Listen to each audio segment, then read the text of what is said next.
Limitahan kita sa loob ng 3 araw, maglabas ng 300,000 para sa dowry ni Bin. Nga pala, ang bahay ninyo ni Meng Yun, ibigay mo na lang kay Bin. Na pinatira kita dyan, talaga namang nasayang lang.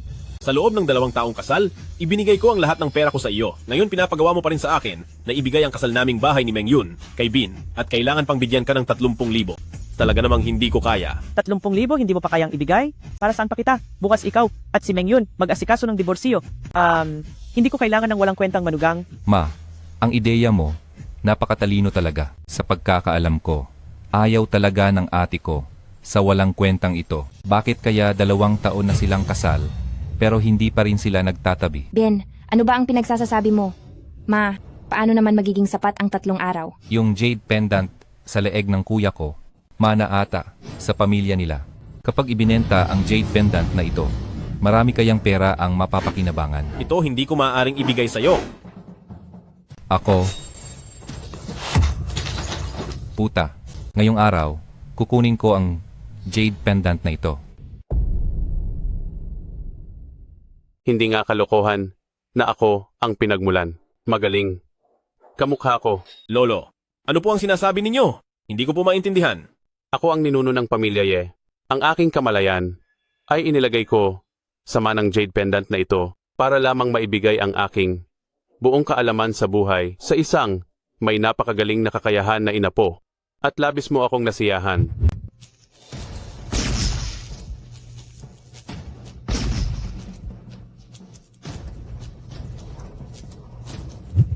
Dapat mong ipagpatuloy ang mana ng pamilya Ye at palawigin ito. Kailangan mong ipaghiganti ang buong pamilya Ye at puksain ang pamilya Luo. Senyorito, anong nangyari sa'yo? Tulong. Nahimatay ang senyorito ko. Ako na. Bakit ka ganyan? Anong ginagawa mo? May namatay na. Paano ito pagliligtas? Malinaw na pagpatay ito. Ang taong ito ay malinaw na isang manloloko. Ang taong ito ay manloloko. Kung manloloko ba ako o hindi, malalaman ninyo agad. Senyorito.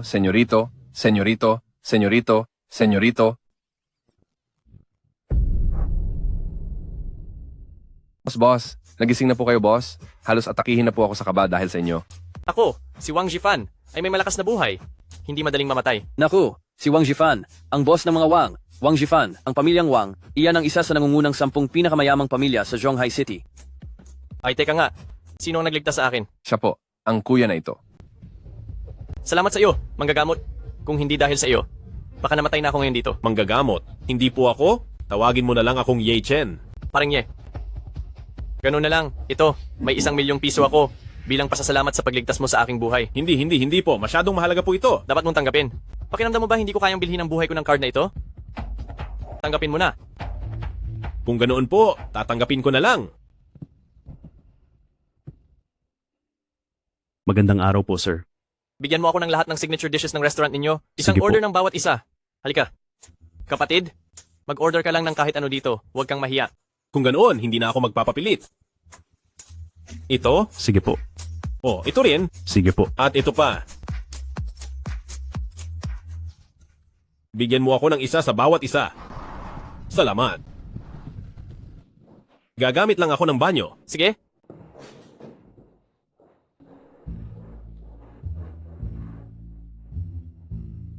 Meng Yun, pahiram ng 300,000 piso? Hindi naman imposible iyon. Samahan mo ako ng isang gabi? Kapag napasaya mo ako, 30,000 piso? Ibibigay ko ng libre? Hindi rin naman imposible iyon. Ang lola mo. Pati ang lola mo. Sino ka namang walang kuwentang bata ka para magulo rito sa kwarto ko? Ye Chen, bakit ka nandito? Ito, ang laki pala ng lakas ko. Ikaw ba si Ye Chen? Naglakas loob kang saktan ako? Papatayin kita. Ye Chen, kung pinagalit mo siya, mawawala ang 30,000 dote ng kapatid ko. Ngayon alam mo nang may kailangan ka sa akin, hindi ba? Anak, sasabihin ko sa iyo, sa lipunang ito, ang may pera ang siyang hari. Kung hindi ka luluhod sa akin ngayon at humingi ng tawad, kaya kitang durugin sa pera, naniniwala ka ba? Hindi ba 30,000 piso lang? Akala mo ikaw lang ang meron yan? Umalis ka na nga. Sige, matapang ka. Kim Meng Yun, Ye Chen, tandaan ko ang utang na ito. Ye Chen, saan mo nakuha ang 30,000 na ito? Wag na wag malalaman ng biyenan ko. Naniligtas ko ang anak ng mayamang tao, baka sa huli, lalo lang nila akong pagsamantalahan. Ye Chen, saan mo nakuha ang 30,000 ito? Hindi dapat malaman ni na biyenan na niligtas ko ang anak ng mayaman, baka lalo lang nila akong pagsamantalahan. Nangutang ka ba sa illegal lender? Kahit saan pa nanggaling ang pera na ito, ibalik mo kaagad. Ay, huwag kang mag-alala. Ang perang ito ay nakuha ko sa legal na paraan. Bilisan mo at ibigay na kay Xiaobin. Sige na nga, tutulungan kitang bayaran ang perang ito. Gabing-gabi na, mayroon pa akong kailangang asikasuhin. Tara na. Sige, umuwi ka ng maaga. Ako mismo ang magluluto para sa iyo. Kapatid Ye, tapos na ang usapan? Oo, kanina noong pinagsasabihan ko ang pesteng iyon. Salamat sa pagpigil mo sa security guard para sa akin. Kapatid Ye, wala yon. Binigyan mo ako ng 1,000,000, tapos inanyayahan mo pa ako kumain sa Longteng Restaurant? Hindi lang ito para magbayad utang sa pagligtas ko sa iyo, di ba? Kundi para tulungan kitang gamutin? Kapatid Ye, matalino ka nga. Gusto kong tulungan mo akong magpagaling. Kamakailan may sakit ako. Matagal na akong pinahihirapan nito. Kuya Wang, sobrang katiba ng lalamunan mo kamakailan. At lumalala ang ubo sa gabi, tapos nagsusuka at pinagpapawisan ka? Nagsimula ito 5 araw na ang nakalipas? Kapatid Ye, paano mo nalaman ang lahat tungkol sa sakit ko? Ako ay isang tradisyonal na manggagamot. Ang sakit mo ay tinatawag na common cold. Madali lang itong gamutin.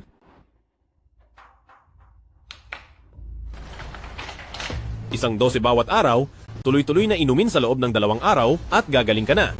Simula ngayon kapatid, anumang problema ang iyong kaharapin, gagawin ko ang lahat para tulungan ka. Ang sakit na ito, pinahirapan ako ng ilang araw, pupunta na ako kaagad para bumili ng gamot.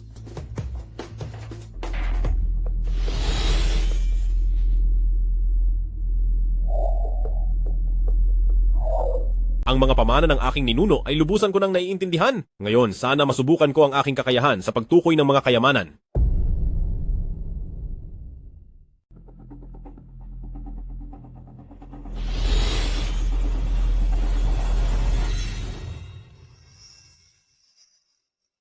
Boss, magkano itong Iron Cat? Ito ay isang antigong bagay na naipasa mula sa panahon ni Wanli. Dahil interesado ka, ibebenta ko ito sa iyo ng mura. 5,000 piso. Paano? Boss, sa tingin ko, mukhang pinulot mo lang ito sa basurahan. Ganito? Huwag mo akong lokohin at kikita ka rin. 500 piso. Paano? Dahil gustong-gusto mo, pagbibigyan kita. Kung tutuusin, para na rin akong nagkaroon ng kaibigan. Paano? Magaling, magaling, magaling. Mayroon pala talagang nabibili ng lumang basura na ito? Ye Chen, narinig ko na ikaw ay patuloy na kumikita para sa pamilya. Bakit 2 taon ng kasal, hindi pa rin kayang bayaran ang down payment ng bahay? Ngayon ay naglabas ka pa ng 500 piso para bilhin ang basurang Iron Cat na ito? Sa tingin ko si Kim Meng Yun talagang nabulag kaya kanya nagustuhan. Kung sasabihin ko na, ang presyo ng Iron Cat na ito ay higit sa 50,000? 50,000? Kung matalo ako, bibigyan kita ng 50,000. Kung matalo ka, kailangan mong makipagdiborsyo kay Kim Meng Yun. Paano, kaya mo bang tumaya? Napagkasunduan na. Sige, ang sinumang hindi tumaya ay isang talunan. Ha. Ngayon, itong maliit na tindahan ng antik, napakaingay. Baka may nangyaring nakakatuwa. Matanda Chen, bakit po kayo naparito? Ayo po! Si Chen Lao hindi mo kilala? Ang titan sa mundo ng mga antik sa Zhonghai City, pagdating sa kakayahang magpahalaga, siya ay walang kapantay. Ang dating pinuno ng Zhonghai City, ano? Hindi mo na kayang kalabanin, di ba? Mga bata, ako ang magiging hukom ninyo. Ang sirain ang pamilya ng iba, ito ay hindi maganda. Bakit hindi ninyo baguhin ang uri ng pustahan? Chen Lao, dahil ang pustahang ito ay nagsimula na. Ngayon, hindi na ito angkop na palitan. May Chen Lao bilang hukom, tingnan natin kung sino pa ang manghas na mag-atras. Kung gayon, Ye Chen na bata, hayaan mong tingnan ko muna.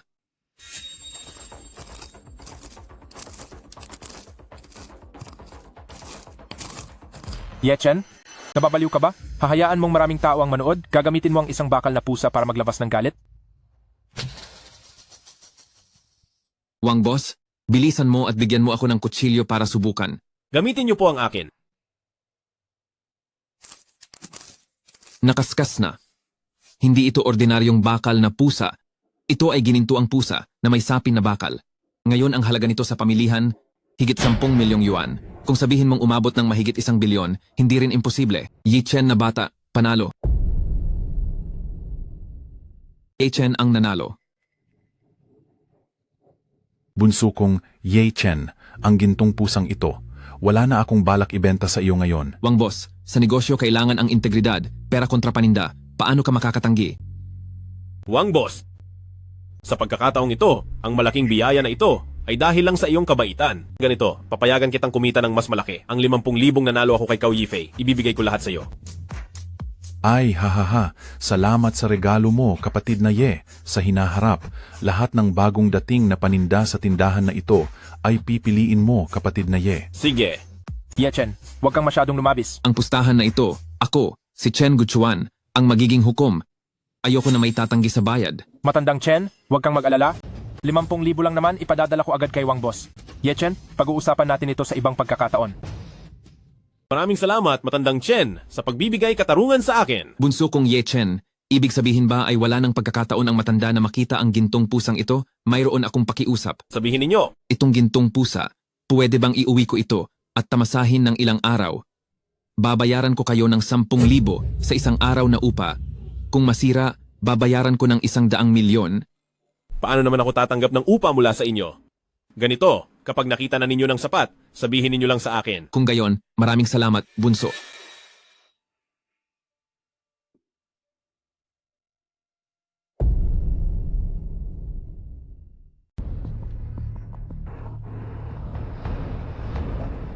Humph.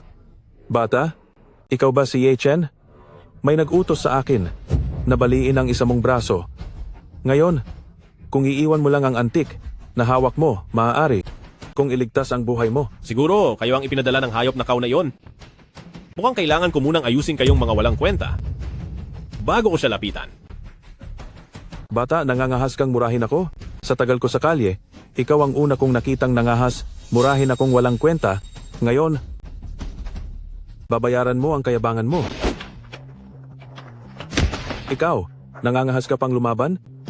Mga kapatid, kumuha kayo ng armas. Patayin ninyo ang batang ito.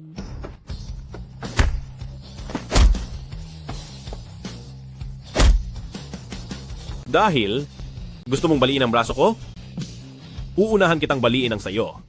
Huwag. Huwag.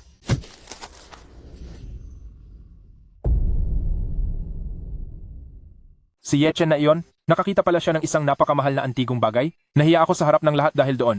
Ikaw, humanap ka ng ilang dosenang tao para pulbusin siya at kunin mo na rin ang antigong bagay para sa akin. Young Master Cao, siguradong ibabalik ko ang iyong galit at kukunin ko rin ang antigong bagay para sa iyo. Huwag mong kalimutan, sa pagitan natin, hahatiin pa natin ang pera. Pasok. Anong nangyari? Boss, nagkulang kami. Yung batang iyon, sanay siya sa labanan. Kailangan ng hindi bababa sa 20 tao para kalabanin siya. Puro palpak. Napakawalang kwenta mo. Hindi ba? Si Ye Chen na iyon, ilang taon ko na siyang kilala. Kung magbabakbakan, hindi niya nga kaya talunin ang isang babae. Paano niya kayo tatalunin? Hindi na siya ang Ye Chen na nasa isip mo. Bukas darating na si Huz. Aayusin ko pa ang 30 tao para sa iyo. Dapat mong tapusin ang misyon. Kung hindi, alam mo na ang kahihinatnan. Dumating na si Kuya Huz. Dumating na si Huz. Siguradong walang problema. Sige, bumaba ka na. Oljao, mamaya pumunta tayo sa nightclub, maghanap tayo ng chicks para makapaglabas ng sama ng loob. Sasama ako.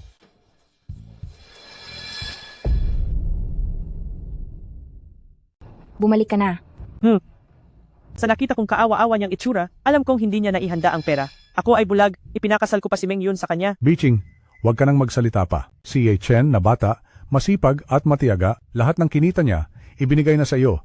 Ano pa ba ang hindi mo gusto? Ano, ni hindi niya kayang bayaran ang dote ng anak natin, natural lang na hindi ako masaya. Kung sa loob ng 3 araw, hindi siya makapagbigay ng 300,000, palalayasin ko siya. Tama.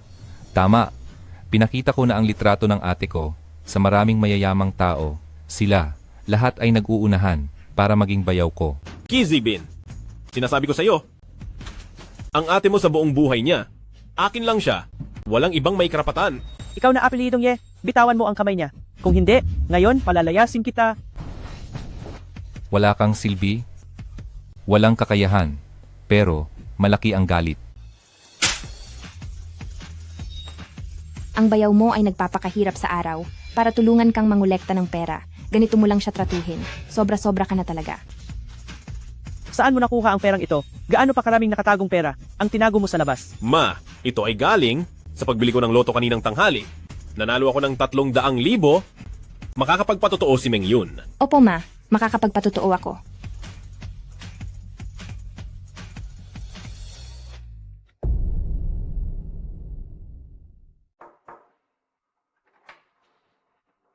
Manong Bayaw, gaano karaming pera ba ang napanalunan mo? 30,000 lang. Maingat kong kinuwenta, kung bago o pagkatapos ng buwis, hindi ito maaaring eksaktong 30,000, maliban kung mayroon kang 40 o 50,000. Maaari mo ba akong pahiramin ng 1,000? 1,000. Ano ba ang gagawin mo? Hindi ba't mayroon kaming reunion ng mga kaklase? Gusto kong isama ang kasintahan ko, umakyat ng mamahaling kotse para lang magpakitang gilas. Wala kang pera. Sige na, sige na, sige na. Kunin mo ang pera at lumayas ka na. Opo. Bukas, ang pangalawang anibersaryo ng kasal. Dapat kong bigyan si Meng Yun ng isang sorpresa.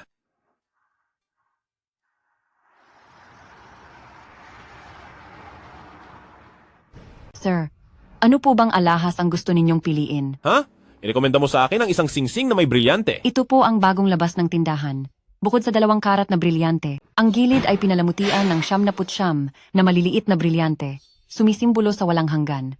Ito na rin po ang huling piraso. Napakaganda, ibalot mo ito para sa akin. Zheng Fei, ibigay mo sa akin ang singsing na walang hanggan. Gusto kong dalhin ito para sa aking matagal ng customer, para makita niya. Pero sir... Ginoo, ang singsing na ito ay nagkakahalaga ng 30,000. Marahil ay hindi mo kayang bayaran, tingnan mo na lang ang iba. Paumanhin. Ang singsing na ito, bibilhin ko. Sa suot mo pa lang, hindi man lang umabot ng 100 piso. Gusto mo bang agawin na lang? Napakamapang mata. Ibalot mo ito para sa akin. Security! Security! May nagnanakaw dito! Pakibalot po. Guwardiya! Guwardiya! May nagnanakaw dito! Anong nangyayari? Anong ginagawa nyo? Kung makaistorbo kayo sa meeting namin ng Young Master, pananagutan nyo ba to? Nanggugulo ang taong ito. Gusto ng dati kong customer bilhin ang singsing na long-lasting pero hindi niya naman afford pero inaagaw pa rin niya ang singsing. Ay, kapatid na Yechen, bakit ka nandito? Teka, anong nangyari? Wala naman masyadong nangyari. Gusto ko lang bilhan ng singsing ang asawa ko, tapos nakita nilang mukha akong mahirap, kaya ayaw nila akong pagbilhin. Huje, kunin mo sa finance ang sahod mo ngayong buwan. Young Master, huwag kang magalit. Sa susunod, mahigpit kong pamamahalaan ang mga empleyado at tiniyak kong hindi na mauulit ang ganitong sitwasyon. Ibigay mo sa kanya ang singsing. Kapatid na Yechen, balutin mo para sa akin. Ay teka, Liu Xiangdong, yung singsing na Heart of the Ocean na dinala ni tatay mula sa ibang bansa ilang araw nakalipas. Dalhin mo sa akin, ibibigay ko sa kapatid kong si Yechen. Young Master, ang singsing na iyon, kung ibebenta ngayon, hindi bababa sa 2 milyon ang presyo. Sigurado ka? Kuhanin mo na lang. Ang dami mong reklamo.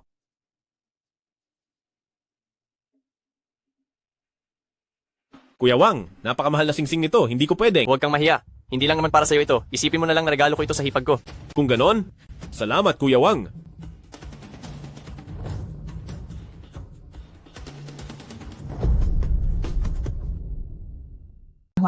Pinilhan ka na naman ng singsing ng boyfriend mo. Ang inggit ko talaga. Wow! Mukhang singsing yan mula sa Oriental Crystal Jewelry. Nabalitaan ko na sobrang mamahal ng mga singsing doon. Ang inggit ko sa'yo. Ayos lang naman. Mga 200,000 piso lang naman itong singsing na to. Meng Yun, nabalitaan ko na anniversary niyo pala ngayon ng asawa mo. Wala ba siyang inihandang regalo para sa'yo? Huwag ka nang makialam sa akin. Tama na.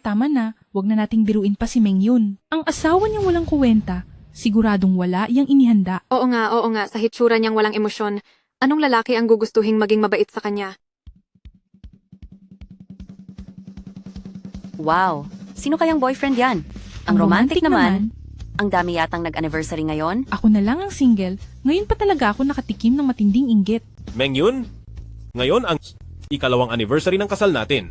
Ang 99 na pulang rosas na to ay para sa'yo.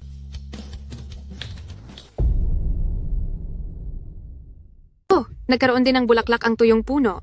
Pero kasal na kayo ng 2 taon, bulaklak lang ang ibibigay. Hindi ba masyadong kuripot? Kung ako ang asawa mo, matagal na kitang hiniwalayan. Oo nga, ang boyfriend ni Danhua. Bukod sa nagpadala ng rosas, ang nagbigay din siya ng mamahaling singsing na diamante. Ang taong tulad niya, para lang makabili ng malaking bungkus ng rosas, kailangan pa niyang mag-ipon ng matagal, hindi ba? Kung ipapadala mo siya ng singsing, hindi ba masyado mo na siyang pinapahirapan? Ngayon ko lang naalala, ikaw pala yung walang kakayahan sa trabaho at araw-araw ay pinupuri ang boyfriend mo, si Wang Danhua. Anong sabi mo? Ye Chen, ang alam mo lang ay puro salita. Kahit isang singsing, hindi mo man lang maibigay. Basura ka. Ay oo pala, asawa ko. Ngayon ay bibigyan kita ng regalo. Ito ang singsing na diamante. Wow! Ang ganda ng singsing na yan. Ito ang pinakamalaking singsing na diamante na nakita ko. Siguro mga 10 karats yan. Ang presyo nito ay hindi bababa sa 1,000,000 piso. Di ba? Ang ganda-ganda talaga. Wow! Huwag mong isipin, paanong makakabili ng isang basura na walang kapangyarihan at impluensya ng singsing na diamante na nagkakahalaga ng mahigit 1,000,000? Bumili lang yan ng peke para lokohin si Mengyun, ang malaking tanga na yan. Tama na Wang Danhua, ang Oriental Crystal Jewelry Store ay malapit lang dito. Ipatawag natin sila para sa pagpapatunay. Malalaman kung tunay o peke sa isang tingin. Sige, kung gusto mong ipatest, edi itest natin. Binibini Wang, nasaan ang singsing na brilyante na ipina-examine mo sa akin? Ayan, yung nasa kamay niya. May mga taong bumili ng peke, pero ipinagmamalaki pa rin. Humahanap lang ng gulo. Mahal? Bakit ang ingay ng mga kasamahan mo parang mga manok? Nakakainis. Ang brilyante na ito ay totoo. Pero, hindi pa ito formal na ibinebenta. Ang halaga nito, tinatayang hindi bababa sa 2,000,000 piso. Oo nga, hindi pa ibinibenta ng Wang Group, pero meron ka na, malinaw na ninakaw mo ito. Kaya sa tingin mo, ninakaw ko ito? Kung gayon, sasabihin ko sa iyo ang totoo. Ang singsing na ito ay galing sa Young Master Wang ninyo. Ye Chen, ang galing mong magsinungaling. Anong klaseng tao ang young master ng Wang Group? Kikilalanin ka ba ng isang katulad mo? Ginoong Lee, bilisan mo, tawagan mo ang pulis para arestuhin siya. Ginoong Lee, pinapayuhan kita. Tawagan mo muna ang Young Master Wang ninyo para kumpirmahin bago ka magpulis. Sino ang nagpulis? Nasaan ang suspect? Pulis, ninakaw niya ang 2,000,000 pisong brilyante mula sa Oriental Crystal Jewelry Store. Bilisan niyo, arestuhin niyo siya. Anong kalokohan? Titingnan ko kung sino ang maglalakas loob na dalhin ng kaibigan ko. Pulis, ako ang may-ari ng Oriental Crystal Jewelry. Ako mismo ang nagbigay ng singsing na ito sa kaibigan ko. Ang empleyado ko, nagkamali lang. Akala niya ninakaw ng kaibigan ko. Pasensya na sa abala, ikinalulungkot ko. Sa susunod, huwag nang magkamali ng ganito para hindi masayang ang lakas ng pulis. Li Hongxian, ang lakas ng loob mo para siraan ang kaibigan ko na magnanakaw. Simula ngayon, tanggal ka na sa trabaho. Senyorito, nagkamali po ako. Nag-aalala lang po ako na malugi ang ari-arian ng Wang Group natin. Eh sinabihan mo ba ako? Hindi mo man lang ako inabisuhan, tapos tumawag ka agad ng pulis. Ikaw na babaeng yan. Ikaw ang dahilan kung bakit ako nasisira. Papatayin kita ngayon. Ye Chen, tulungan mo naman siya. Kolega ko rin naman siya. Hindi ko naman siya pwedeng baliwalain. Tama na, huwag nang magulo.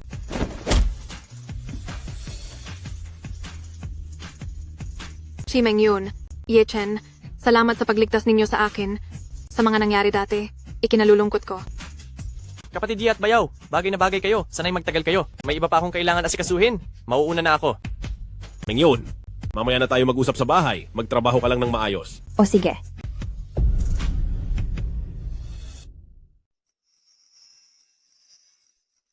Ano, ang halimaw na si Cao Yifei, hindi pa rin ba sumusuko? At ikaw, gusto mo bang maputol ang isa mo pang kamay ngayon? Bata, huwag kang magsalita ng sobra. Ngayon kaming lahat, sapat na, para durugin ka. Mga kapatid, sugurin niyo siya. Ikaw, halimaw ka ba? Hindi ko alam kung halimaw ako. Ang alam ko, ang braso mo, ay wala na naman. Huzi, sugod.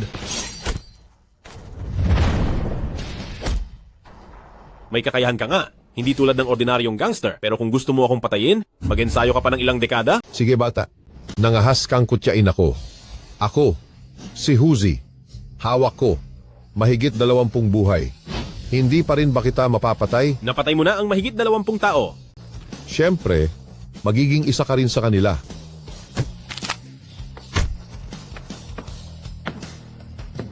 Ngayon ka patatakbo, hindi ba huli na? Huzi, ikaw, hindi ka pwedeng mamatay. Huwag mo akong iwanan, dito mag-isa. Huwag kang mag-alala, hindi ka makakatakas. Napatay mo ang 20 tao at gusto mo pang tumakas? Ngayon, mamatay ka?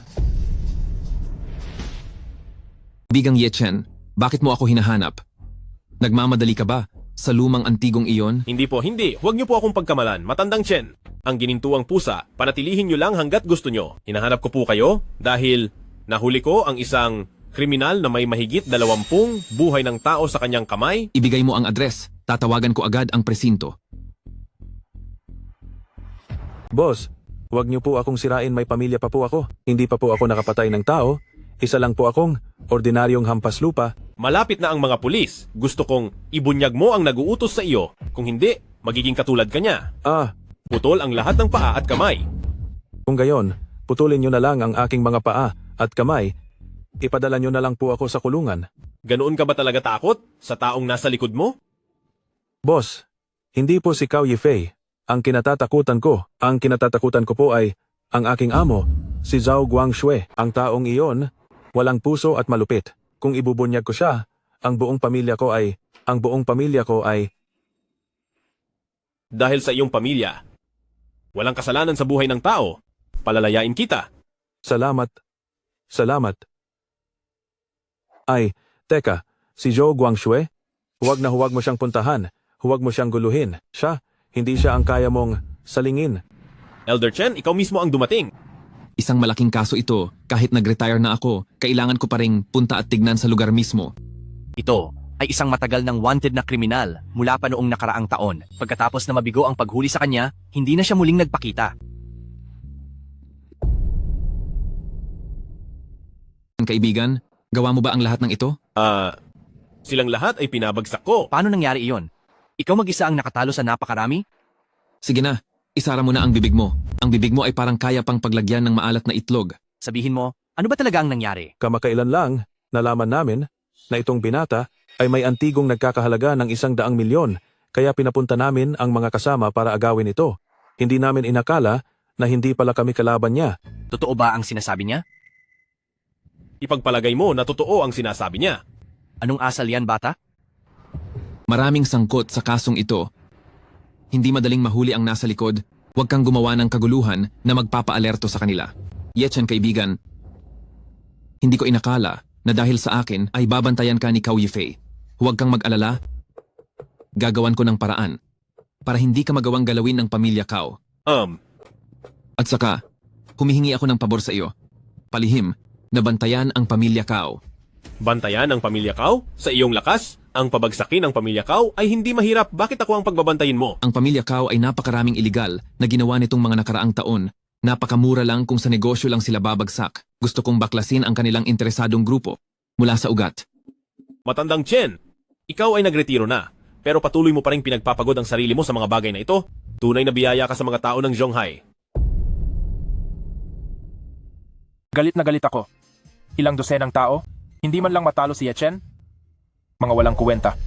Itong lalaking ito, hindi lang nanakit sa aming 12-dosenang kapatid, kundi idinamay pa ang pulisya. Paano kung ipagkanulo niya ako at si Mr. Zhou, hindi ba tayo tapos? Sa aking paraan, naniniwala akong hindi niya kami ipagkakanulo. Dahil naniniwala ako na sila ay lubos na tapat. Hindi ko lang talaga matanggap. Itong lalaking ito hindi lang sinira ang aming 12-dosenang kapatid, pati pa ang aming mahusay na tauhan, si Huzi ay naidawit din. Ang galit na ito, tiyak na babawiin ko. Oh, hello Mr. Chen. Bakit po kayo tumawag? Anong nangyayari? Itong si Ye Chen, ibinenta pala ang antigong bagay kay Chen Guchuan. Kanina si Chen Guchuan ay tumawag sa akin. Sinabi niyang huwag kong saktan si Ye Chen. Sa koneksyon ni Chen Guchuan, kasama niya na ngayon si Ye Chen. Hindi muna natin siya kikilusin sa loob ng 2 araw. Hindi magtatagal, naniniwala ako na ang lalaking iyon ay walang paglilibingan. Ang mahal naman dito, sayang lang ang pera. Ngayon ang ating ikalawang anibersaryo ng kasal. Dapat kitang dalhin upang kumain ng masarap. Magandang araw, sir. Kakain po ba kayo? Oo, tama. Magpapahangin lang ako. Pakiusap, hanapan mo kami ng upuan sa tabi ng bintana. Sige po. Pwede po ba rito? Ye Chen, bakit ka narito? Chen, bakit ka nandito? Dinala ko ang asawa ko para kumain. Alam mo ba ang mga bisita dito ay mayayaman at makapangyarihan? Ikaw na mahirap, hindi karapat dapat pumasok dito. Hindi ko inaasahan. Pagkatapos ng 2 taon, mas naging sakim ka. Oh, tama. Ipapakilala ko, ito ang asawa ko. Hello, ako si Huang Kangping, ang chairman ng Huang's Pharmaceutical Group, ang founder ng Kangya KTV, isang shareholder ng Sinlay Amusement Park. Ikinagagalak kong makilala ka. Hello, ako si Ye Chen, isang walang trabaho at dating nobyo ni Shuya. Talagang nakakalungkot para kay Zuya. Ngunit maaari kitang bigyan ng libreng posisyon, mukhang kailangan pa ng aming kumpanya ng tagalinis ng banyo. Ye Chen, gusto mong pag-isipan? Ako? Ayoko masyadong makasama ang basura? Mauuna na ako. Ye Chen, ikaw ang basura? Basura kang walang trabaho. Asawa ko, nandito na ako. Ang asawa ni Ye Chen? Hindi ko inaasahang ganito kaganda. Ye Chen, masyadong mahal ang pagkain dito. 48 piso ang isang bote ng tubig. Magpalit na lang tayo ng kainan. Binibini? Ngayong nandito na kayo, bakit hindi nyo tikman? Sa tingin ko, ang kainan lang na ito ang babagay sa inyong ganda. Dahil hindi kayang bayaran ng asawa mo ang mga gastusin dito, paano kung imbitahin kita para maghapunan? Ano sa tingin mo? Ang asawa ay hindi makabayad ng gastusin dito. Bakit hindi? Ako na lang ang mag-imbita sa iyo para maghapunan. Paano? Wala akong interes kumain kasama ng estranghero. Huang Kangping, ano ang ibig mong sabihin? Dinala mo ako rito para kumain tapos nag-iimbita ka ng ibang babae? Shuya, binabalaan kita. Kung sisirain mo ang plano ko, hindi kita palalampasin. Ano? Ibabalik mo ba ang relasyon natin? Kung iyan ang gusto mo, hindi ko naisip na bigyan ka. Binibini, pakisuyo, pag-isipan mo. Ngayon ang aming 2 taong anibersaryo ng kasal, kaya bukod sa maghapunan kasama ang aking asawa, hindi ako kakain kasama ng iba. Pakiusap. Umalis ka. Pero mukhang hindi naman kayang bayaran ng asawa mo. Umuras ako ng 3,888 palasyong pakete, iniimbitahan kitang samahan ako. Isang simpleng palasyong pakete, wala talagang seryosong intensyon. Manager Ding, bigyan mo ako ng pinakamahal na imperial na pakete ng aming tindahan, ang 23,888. Bilang bumili ng imperial na pakete, hindi ba't may karapatan akong magkaroon ng tahimik na kapaligiran? Siyempre naman po. Kung gayon, pakiusap pabalikin mo siya sa kanyang lugar. Ginugulo niya ang pagkain namin. Sir Huang, pakiusap bumalik kayo sa inyong upuan. Sinasabi ko sa iyo, ang upuan na ito ay para sa akin ngayon. Dagdag ka pa ng 2 imperial na pagkain. Ngayon, maaari mo na siyang palayasin. Kung mapapaalis mo siya, kasama ang pagkalugi ng hotel. Ako ang sasagot. Kasama na rin ang libreng paggamit mo sa aking tindahan pagkatapos. Sir Huang, mayroon kaming patakaran sa aming hotel. Hindi pwedeng magpaalis ng basta-basta ng walang sapat na dahilan. Kung gayon, gawa ka na lang ng dahilan, tulad ng hindi pagbayad. Guardia, bilisan ninyo. Kailangan kong paalisin ang 2 taong ito. Ano ba gustong magtrabaho bilang manager? Sasabihin ko sa iyo, sa buong Zhonghai, lahat ng hotel, kapag nagsalita ako, walang sino man ang maglalakas loob na kumuha sa iyo. Mr. Wang, kanina po sinabi ni Mr. Huang na wala raw pera si Ye Chen at dito lang kakain ng libre. Inosente po ako. Mr. Wang, naaalala mo pa ba ako? Dati po tayo magkasama na sa proyekto, marami po tayong pinagsamahan. Marami lang pong hindi pagkakaunawaan, hindi ko rin alam kaibigan mo pala si Ye Chen, Mr. Wang. Tingnan niyo po Mr. Wang. Manager Ding, itapon mo kaagad ang taong ito, palabas. Tsaka, sinasabi ko sa iyo, lahat ng kooperasyon mo sa aming Wang family, lahat ng pakikipag-ugnayan, kinakansela namin ang iyong kwalifikasyon ngayon. Security, itapon mo silang 2 palabas. Kuya Wang, hindi ko talaga akalain. Natutulungan mo ulit ako ngayon. Nakakahiya naman po. Walang anuman, dumaan lang ako. Sakto namang dumating. Nga pala, Manager Ding, itong imperial package ng kapatid ko, ngayon ay... Ako na ang magbabayad. Bilang paghingi ko ng tawad sa nangyari kanina kay Ye Chen na kapatid, humihingi po ako ng tawad. Maganda yan. Ang kapatid ko ay isang mapagbigay na tao.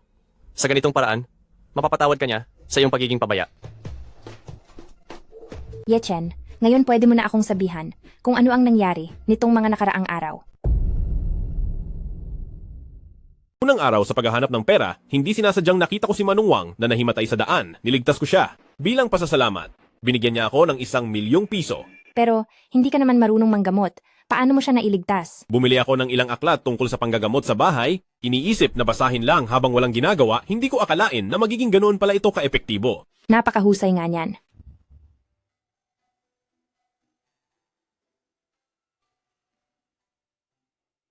Gabi na, umuwi na tayo.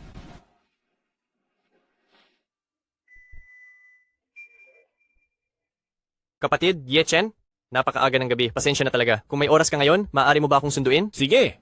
Manong Wang, pupunta ako agad doon. Pinapunta ko na ang driver para sunduin ka. Dapat malapit na siya. Sige. Kapatid Ye Chen, naistorbo ko pa kayo sa gabing ito. Halika, pasok tayo sa loob. Halika, kapatid Ye Chen, ipapakilala kita. Siya ang nakababatang master ng Lee's Group, Li Mingyu. At ito naman ay ang vice-presidente ng Zhonghai Hospital, Professor Zhao Yanhua. Siya ba ang sinasabing Professor Zhao na tumulong sa dakilang emperador ng Huaxia na gamutin ang malalaking nakakahawang sakit? Ang aking idolo. Napuri mo ako. Ito naman, ang pinuno ng Lee's Group, Li Songtao, Matandang Li. Kung hindi ako nagkakamali, inanyayahan mo ako ngayon para gamutin ang sakit ni Matandang Li, tama? Daba, talaga bang para akong may sakit? Kung ako po ay magsasalita ng tapat, kung ang iyong sakit po ay patuloy na ipagpapaliban, marahil ay wala ng ilang buwan. Manahimik ka. Sinusumpa mo ang aking lolo. Umalis ka agad. Mingyu, manahimik ka. Tama ang sinabi ni Dr. Ye. Nakarating na talaga ako sa punto ng pagkaubos ng lakas. Dati, Naglalaro lang ako. Sayang lang, pwede ko lang siyang gawing mukhang normal na tao, ngunit ito ay magpapalala sa kanyang sakit. Kapag nalaman ng iba na hindi ako malakas, ang mga kaaway ng Lee Group ay magsasamantala. Tutal, hindi pa sapat ang kakayahan mo at ng iyong ama sa pamamahala. Sige na, papayagan ang batang Dr. Ye na suriin ako. Huwag kang magkaroon ng anumang pressure, anuman ang magiging epekto ng paggamot. Ako ay magbibigay sa iyo ng 100 milyong pabuya. Ang tungkol sa pabuya, huwag muna nating pag-usapan. Hayaan mo akong suriin muna ang iyong pulso. Ang medikal na kasanayan ni Ye Chen, walang masyadong nakakakilala sa buong Zhonghai City at mayroon talagang mga manloloko na nagpapanggap na Chinese medicine doctor para manloko. Dahil hindi ka naniniwala sa akin, ganito, gagamitin kitang halimbawa dahil ikaw ang pasyente. Kalokohan, ang galing-galing ko. Kung hindi ako nagkakamali, dapat ay nakaranas ka ng sipon, masakit ang tiyan, at nasusuka, at 3 araw ka nang hindi nagtatatae. Ito, paano mo nalaman ito? Hindi ko kailanman sinabi kanino man.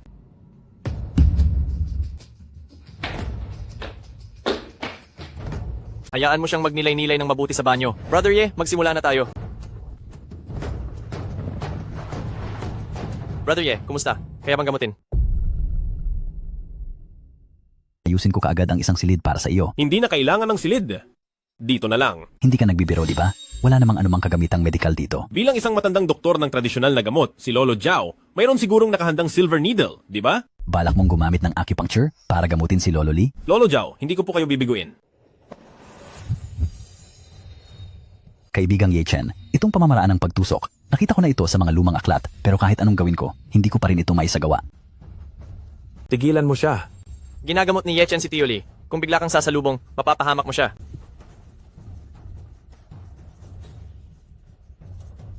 Kumusta na ang matanda kong kasamahan sa giyera? Nagtagumpay po ako. Lolo, kumusta ka na? Ako. Lolo, kumusta na po kayo? Ano ang ginawa mo sa lolo ko? Anong nangyari? Papatayin kita. Walang hiya, tumigil ka. Pinagaling ako ni Dr. Ye ng buong pagod. Hindi ka lang nagpapasalamat sa kanya. Bagkus ay nagbayad ka ng masama. Si Ye Chen ang dahilan, kaya patuloy kang sumusuka ng dugo. Kaya lang ako. Mingyu? Kanina, ang isinuka ni Mang Liao ay puro nakalalasong dugo. Kung mananatili iyon sa katawan, ito ay lason. Sa tulong ng batang kaibigan na si Ye Chen, napaalis ito. Hindi mo ba napansin na mas bumuti na ang kutis ng iyong lolo? Walang hiya. Ngayon, alam mo na kung ano ang nangyari, hindi ba? Kapatid Ye Chen, nagkamali ako tungkol sa iyo. Humihingi ako ng tawad. Mingyu, labis ka ng sumusobra. Gusto kong turuan ka ng leksyon para kay kapatid Ye. Sige na, Kuya Wang, matandang ginoong Zhao, matandang ginoong Lee. Gabi na, kailangan ko nang umalis. Aray, batang kaibigan na si Ye Chen, nagpasya akong ibigay sa iyo ang card na ito. Lice Group Top Tier VIP Card? Ito ay may garantiya ng kredito ng Lice Group at maaaring magpautang sa bangko. Kung hindi mo mabayaran, maaari pa rin niyang bayaran para sa iyo. Ito ay ilang beses na mas mahalaga kaysa sa 100 milyong piso. Napakamahal, hindi ko ito matatanggap. Ibalik ninyo. Batang kaibigan na si Ye Chen, naniniwala ka bang ang buhay ng matandang ito ay mas mababa pa sa VIP card na ito? Kapag nagbigay ako ng bagay, hindi ko ugali ang bawiin ito. Kapatid Ye, kung pipilitin mong ibalik ang card kay matandang ginoong Lee, magiging hindi maganda ang sitwasyon. Tanggapin mo na. Kung gayon, wala na akong magagawa kundi sumunod na lamang. Ay, batang kaibigan na si Ye Chen. Napakahusay mo sa medisina. Paano kung magtrabaho ka bilang doktor sa aming Zhonghai Hospital? Napakagaling mo sa medisina. Paano kung pumunta ka sa aming ospital ng Zhonghai upang maging doktor? Narinig ko, ang ospital ng Zhonghai ay napakahigpit sa pagkuha ng empleyado. Natatakot akong hindi ako makapasok. Sa galing ng iyong medikal na kaalaman, sa buong Tsina, anuman sa mga ospital, ay mag-aagawan upang makuha ka. Bukas ng umaga, tatawagan ko ang direktor. Tuloy po. Sino po ang hinahanap nyo? Ako po si Ye Chen. Si matandang Jiao po ay dapat na tumawag sa inyo. Opo. Ikaw ba ang tinutukoy ni matandang Jiao na batang manggagamot? Hindi ko po kayang tanggapin ang tawag na manggagamot. Sadyang nag-aral lang po. Ako ng kaunting medisina. Nga pala, sabi ni matandang Jiao, direkta niya akong bibigyan ng isang trabaho. Hindi mo na kailangan ng panayam, direktang tanggapin ang trabahong ito. Tungkol sa posisyon naman, ipapaubaya ko kay Vice Director Jiang Lin na ayusin. Aha, isa na naman itong nakapasok sa likod bahay. Direktor, ang pagsagip ng buhay ay hindi biro. Hindi lang basta kahit sinong tao. Ang nagsusuot ng puting uniforme ay doktor. Iyon ay makakasira sa mga mamamayan. Matandang Zhang, sa tingin mo ay hindi lang sapat ang aking kaalaman sa medisina. Kung bibigyan niyo ako ng pagkakataon upang patunayan ang aking sarili, pwede ba akong maging empleyado ninyo? Dahil kay matandang Zhao, bibigyan kita ng pagkakataon. Sige po. Unang tanong ko, nag-aaral ka ba ng tradisyonal na gamot na insik o ng western medicine? Ako ay nag-aaral ng tradisyonal na gamot na insik. Hehe, hindi halata na ganun ka bata. Tapos nag-aaral ng tradisyonal na gamot na insik? Bihira. Halika, bigyan kita ng 10 minuto. Pumili ka ng 10 halamang gamot na insik. At sabihin ang pangalan nito at makakapasa ka sa unang round. 1 minuto lang ang sapat. Ginseng, Danshen, Xianmao, Ganjang, Heshuwu, at Longgofeng. Ang unang pagsubok, nakapasa ka na ng maayos. Kung gayon, ang pangalawang pagsubok, ito, ang sakit at paraan ng paggamot sa Biao Shubing. karaniwan makararanas ng pangangati ng balat mas matindi sa gabi, kasabay ng paglitaw ng pantal tuwing gabi. Ang kati ay hindi makapagpatulog at nawawala sa umaga. Kailangan ng 20 gramo ng guizi, 9 gramo ng baisyaw, at 3 piraso ng sariwang luya. Mukhang mas mahusay ka kaysa sa naunang nagdaan sa likod bahay. Kung gayon, ibibigay ko sa iyo ang ikatlong tanong. Sa harap ko, bibigyan kita ng kalahating oras para masuri mo ang sakit ng pasyente na ito at ang paraan ng paggamot at magbigay ng reseta. Hindi na kailangan ng kalahating oras.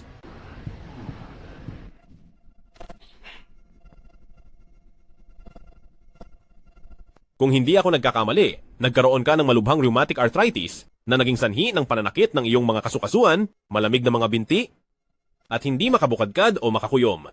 Wala kang ni isang salitang mali. Ang sakit mo ngayon ay tinatawag na Feng Hanzu Luozheng. Ibibigay ko sa iyo ang reseta, inumin ito ng 3 magkakasunod na araw, at magiging epektibo agad ito. Salamat, Doktor.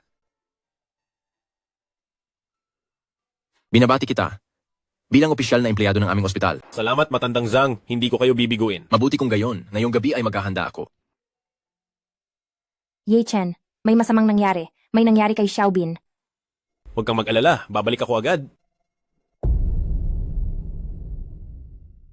Si Xiaobin ay lumabas, kasama ang kanyang nobya kagabi, at hindi na nakauwi buong gabi. May tumawag sa amin kanina at sinabing, gusto nila ng 2 milyong piso para matubos siya. Kung ire-report namin sa pulis, pupugutan nila siya. Kung hindi mo binigyan si Xiaobin ng pera para umarkila ng mamahaling kotse, paano siya mapapansin ng mga kidnapper? Sige, ako na ang bahala sa pera. Paano mo sasolusyonan? 2 milyong piso ito, hindi 30,000. Kung talagang wala, hahanapin ko si Kuya Wang para mangutang. Ye Chen, sasama na ako sa iyo. Kapatid ko naman si Xiaobin, hindi ko hahayaang mag-isa kang mangahas. Hindi ka pwedeng sumama. Kung sumama ka, sila ay magiging ganid dahil sa iyong ganda at mas magiging mapanganib. May kailangan po ba kayong gawin? Gusto kong humiram ng pera. Kailangan ko ng 2 milyong piso ngayon din. 2 milyong piso? Malaking halaga yan. Para sa ganitong transaksyon, kailangan mong maghintay ng hindi bababa sa 1 linggo. Sa hitsura mo, wala ka ring karapatan diyan. Bilisan mo, lumayo ka at pumunta sa mas malamig na lugar. Ito ba ang VIP card ng Lee Group? May karapatan na ba ako ngayon? Pupuwede? Siyempre puwede. Sige, maghahanda na ako. Magpahinga na lang po kayo sa VIP room. Ha? Magkape.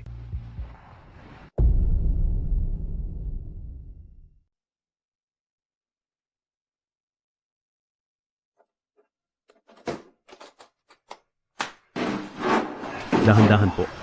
Nandito ako para tubusin siya. Batang lalaki, ang tapang mo, nag-iisa ka lang dumating. Kuya asawa. Iligtas mo ako, kuya asawa. Ngayon, pakawalan mo na siya kaagad. Pakawalan? Kailangan ko munang i-verify ang pera. Boss, tama, 2 milyon. Ang pera ay na-verify na. At naibigay na sa inyo, dapat ninyo na siyang pakawalan. Pakawalan? Ngayon, ang pera ay kukunin ko. Ang tao ay kukunin ko rin.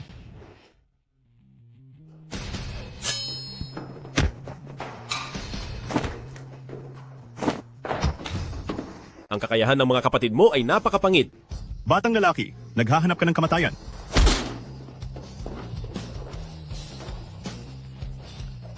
Batang lalaki, gawin mo ang sinasabi ko. Kung hindi, papatayin ko siya.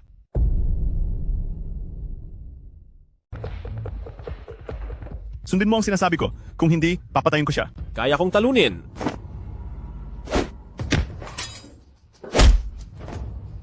Tapos na. Oras na para umuwi.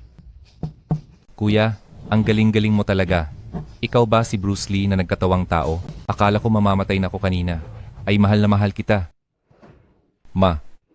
Muntik mo nang patayin sa takot si Mama. Kung may nangyaring masama sa iyo, ayaw na rin ni Mama mabuhay. Salamat sa aking kuya. Niligtas ako ng aking kuya. Ang astig niya, parang si Bruce Lee. Ang batang ito, sa wakas ay may ginawa siyang ikinatutuwa ko. Salamat sa iyo, Ye Chen, sa pagliligtas kay Xiaobin. Sige na, gabi na. Magpahinga na kayong lahat. Ye Chen, mapanganib ba ngayon? Hindi naman, madali ko siyang nailigtas. Tinawagan ko rin ang pulis at dinala ang mga tulisan sa istasyon at ibinalik din ang pera sa bangko. Huwag mo na akong lokohin, hindi naman ako tanga. Sadyang napagod ka ngayong araw. Basta kasama kita, hindi mahirap. At naniniwala ako, balang araw, ay tatanggapin mo ako. Sige na, gabi na, matulog ka na.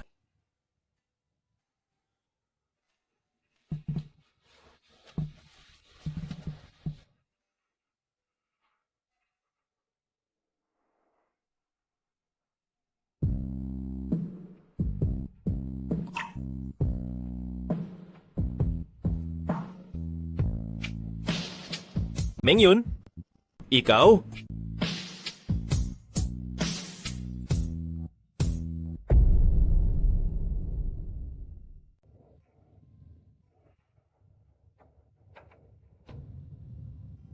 Ako rin ay isang lalaki. At may pangangailangan din ako. Inamin ko na kanina, hindi ko napigilan ang sarili. Pero sana, kapag tunay, na gusto mong ibigay ang sarili mo sa akin, dun mo lang ibigay, hindi dahil sa pasasalamat. Sige na, matulog na tayo. Ye Chen, nagpasya akong subukan kang tanggapin. Sana balang araw tunay akong magkagusto sa iyo. Ikaw si Ye Chen, tama? Kumusta? Ako si Pan Hong. Isa ako sa pinakabatang attending physician sa ating ospital. Magandang araw po, Dr. Pan. Balita ko raw ay interesado si Matandang Jiang na gawin kang personal na estudyante niya. Sa tingin ko po ay nagkakamali kayo, hindi po kailanman sinabi ni Matandang Jiang ang ganoon. Pan Hong, ano ang ginagawa mo? Narinig ko lang na kukuha ka ng personal na estudyante, kaya nausisa lang ako at pinuntahan ko lang tingnan. Pan Hong, kalimutan mo na yan. Kung may nagustuhan, doon lang ako kumukuha. Bukod pa rito, hindi ko rin kukunin si Ye Chen bilang estudyante. Matandang Jiang, mukhang tingin niyo po ay hindi siya mapagkakatiwalaan. Hindi ko siya kukunin dahil ang galing niya sa medisina ay hindi bumababa sa akin at wala rin akong karapatan. Hindi naman sa hindi siya mapagkakatiwalaan. Matandang Zhang, may pasyente po na halos mamatay na. Pakitingnan po agad, bilisan niyo po. Matanda, may pasyenteng malapit ng mawalan ng buhay. Bilisan ninyo at tingnan siya. Bilis, tara na. Ano bang nangyayari dito? Kasalanan ko, hindi ko nabantayan ang binata. Hinayaan ko siyang makipagkarera sa iba kung hindi siya maililigtas. Natatakot ako na papatayin ako ng chairman. Ito ang Liu's Group, ang nag-iisang tagapagmana, si Liu Xin. Huwag kang mag-alala. Gagawin namin ang lahat para iligtas siya. Ye Chen, ano ang tingin mo? Ang pasyente ay naaksidente habang nakikipagkarera. Naganap ang aksidente dahil sa sobrang bilis, sobrang lakas din ng impact, kaya ang dugo ng pasyente ay barado na at ang mga organo niya ay bumababa na ang function. Kung hindi agad maililigtas, pagkatapos ng kalahating oras, walang makapagliligtas sa kanya. Pareho tayo ng nararamdaman. Bilisan ninyo! Isipin ninyo ang paraan. Iniisip namin ang paraan. Matanda, bigyan mo ako ng isang pakete ng silver needle, siguro kaya ko siyang iligtas. Anong kalokohan yan? Kaya mong gamutin? Isang intern lang. Huwag ka nang manggulo pa dito. Ang kondisyon ng pasyente, kaya mo bang ipagpaliban? Ang kondisyon ng pasyente, kaya mo bang hayaan itong lumala? Manahimik kayong lahat. Ikaw, Ye Chen, gaano ka katiyak? Mga 40% siguro. Sige, ikaw ang gagamot sa pasyenteng ito. Pangalawang Direktor Zhang, paano kung magkamali si Ye Chen at namatay si Liu Xin sa ating ospital? Kung gayon, ang responsibilidad na ito, sino ang mananagot? Kung ayaw ninyong magpagamot kay Ye Chen, edi kayo na ang gumamot. Sa ganitong kritikal na sitwasyon ng buhay, ang personal na interes lang ninyo ang iniisip. Talagang ikinadismaya ko kayo. Kung sakaling sa proseso ng paggamot, may lumabas na problema.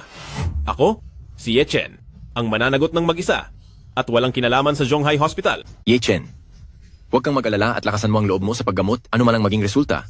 Ako ang sasalo sa responsibilidad. Pakiayos po ako ng isang tahimik na silid sa lalong madaling panahon. Kapag nanggagamot ako, hindi ako dapat abalahin. Sige.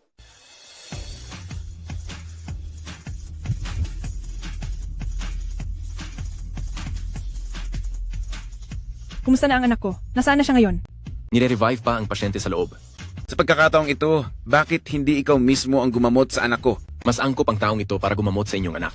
Oh, sino ang sikat na doktor na yan? Ang taong ito ay hindi sikat na doktor, kundi isang intern na 2 araw pa lang dito? Ano? Isang intern na 20 taon pataas? Pinapatay mo ang anak ko. Agad mong hilahin palabas iyan. intern na si Yechen, lumabas ka kaagad. Ano yon?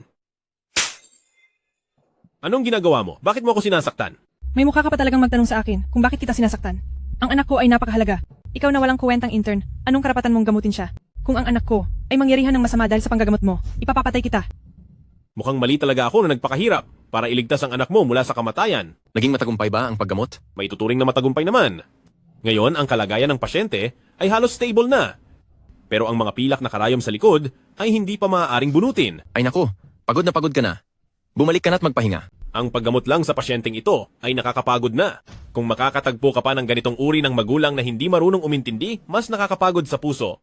Ikaw na walang kuwentang intern. Halos mapatay mo na ang anak ko. Gusto mo pa ring umalis ng ganoon? Ikaw na impakta, matatapos ka ba o hindi? Kung hindi dahil sa akin, matagal nang patay ang anak mo. Kung alam ko lang na ang mga magulang niya ay ganito, hindi ko na sana siya niligtas. Hemp, dalawang walang utang na loob. Sige na. Dahil ang iyong anak ay nailigtas na, kayong dalawa ay pumunta na roon at tignan siya. Ang walang kuwentang intern na ito, bakit napakasama ng ugali? Binuhusan pa niya ang anak ko ng napakaraming bakal na karayom. Kaagad akong, bunutin mo agad yan. Sabi ni Dr. Ye, hindi pa maaaring bunutin pansamantala. Hemp. Ako ay nag-aral ng tradisyonal na Chinese medicine, nagsasabi lang siya ng kalokohan. Hemp, tingnan mo, binunot ko ang karayom. Wala namang nangyari, di ba?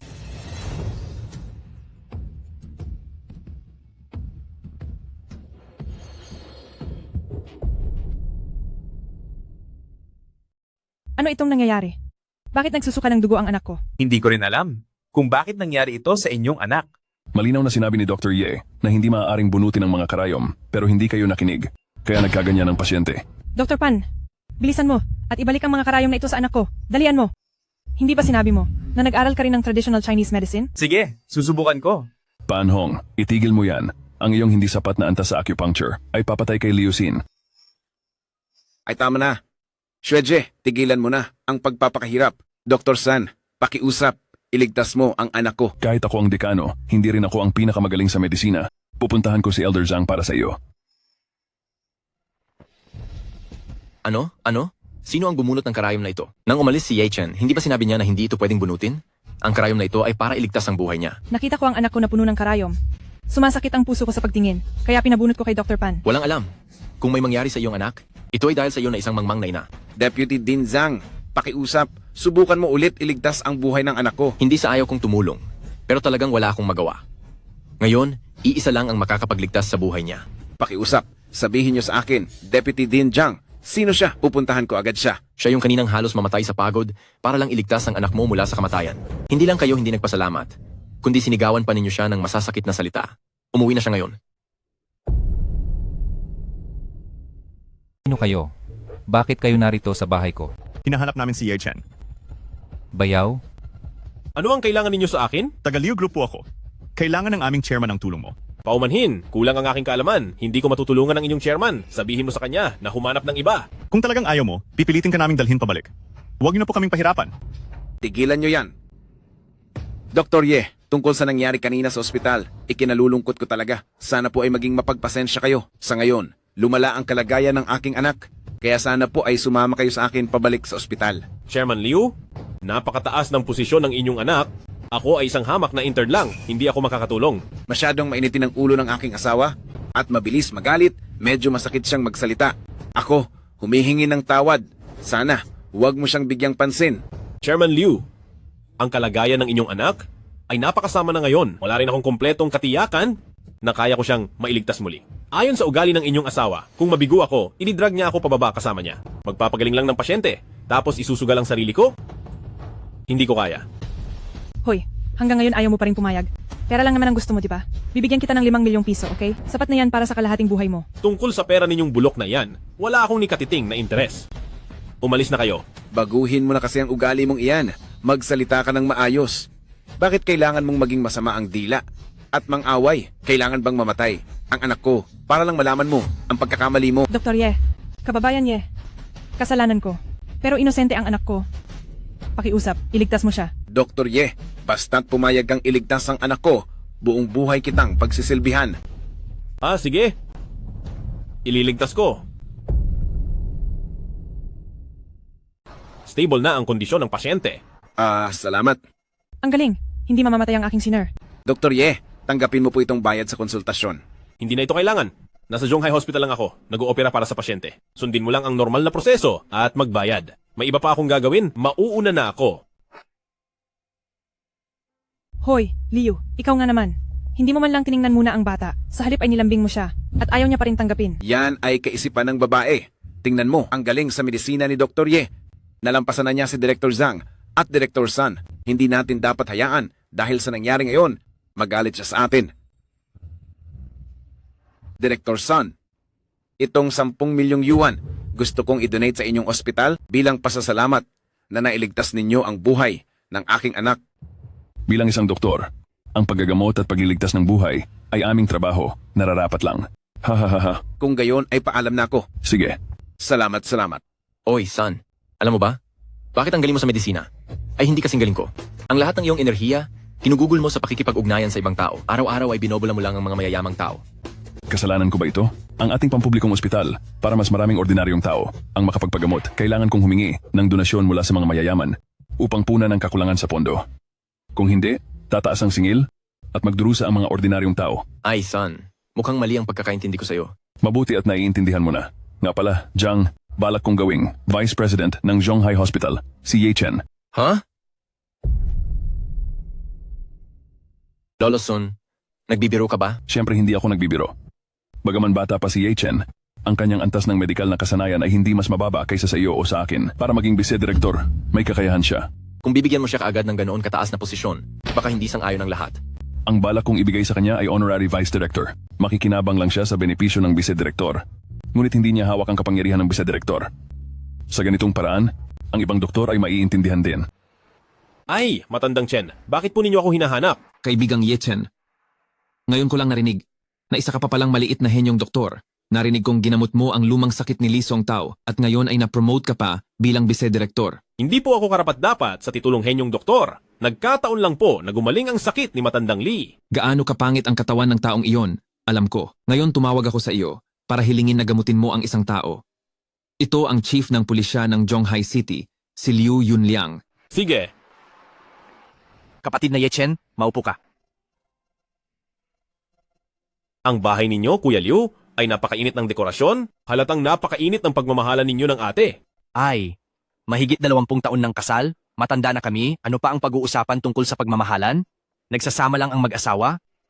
May bisita, si matandang Liu. Magandang araw po, ate. Magandang araw. Kapatid na Ye Chen, isa rin siyang mahilig sa mga antigo, kaya inimbitahan ko siya para samahan akong magkwentuhan. Sige, mag-usap muna kayo. Papasok na ako sa trabaho. Sige, humayo ka na. Paumanhin, kapatid Ye. Hindi ko nasabi sa iyo kanina na ikaw ay isang doktor sa aking asawa. Natatakot ako na baka kung ano-ano ang isipin niya. Naiintindihan ko. Kuya Liu, hubarin na natin ang ating damit at humiga. Hubarin ang damit at humiga? Kapatid Ye Chen, ano ang balak mong gawin? Siyempre, gagamutin ko po kayo, Kuya Liu. Ang sakit na hindi alam ng iba. Paano mo nalaman? Hindi ko pa ito nasasabi sa iba. Kuya Liu, ako ay isang doktor ng tradisyonal na medisina. At kayo ng ate ay mahigit 20 taon nang magkasama. Wala pa rin kayong anak. Sa isang tingin lang, alam ko na ang inyong karamdaman. Magagamot ba ang sakit ko? Sa totoo lang, kami ng misis ko ay matagal nang gustong magkaanak. Malamang, nung nakikipaglaban ka sa mga masasamang loob, nasaktan ang bahagi ng iyong bato. Tama, noong bata pa ako, walang takot. Diretso akong sumugod kapag nakakakita ng masasamang loob, kaya ako ay nasaksak.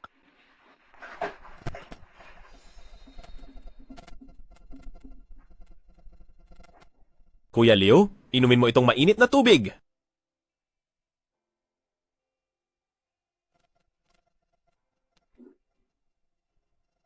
Ay, Kuya Ye Chen, talagang epektibo ang pagtusok mo ng karayom.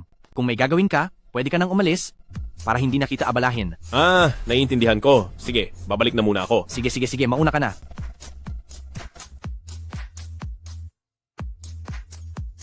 Ay, misis, bumalik ka agad, mag-leave ka kaagad sa trabaho mo. Bakit? Sasabihin ko sa'yo, pwede na tayong magkaanak.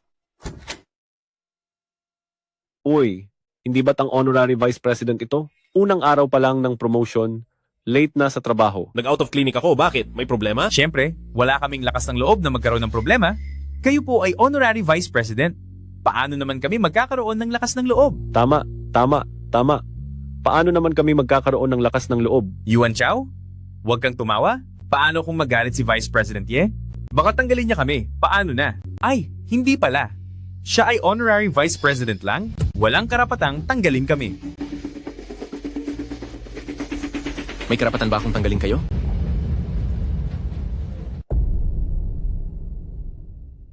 Sabi ko na kahapon, wala kayong karapatan manatili sa Chunghai Hospital. Sa usapin ng pagpapagaling ng mga may sakit, hindi lamang kayo hindi nakakatulong, kundi sinasadya ninyo pang sinisira ang relasyon ng doktor at pasyente. Wala kayong karapatan maging doktor. Matandang Jiang, pakiusap, huwag niyo kaming tanggalin. Desidido na ako, kunin ninyo ang inyong sweldo sa accounting at umalis na kayo. Ye Chen, sumama ka sa opisina ko para alamin ang detalyadong sitwasyon ng pasyente kahapon. Lintik? Ngayon, ang matandang Jiang ay tuluyan ng kakampi ni Ye Chen. Ngayon, para kay Ye Chen, tatanggalin din niya kami. Hindi tayo pwedeng manatili na lang. Kailangan nating mag-isip ng paraan para patanggalin ng Dean si Ye Chen.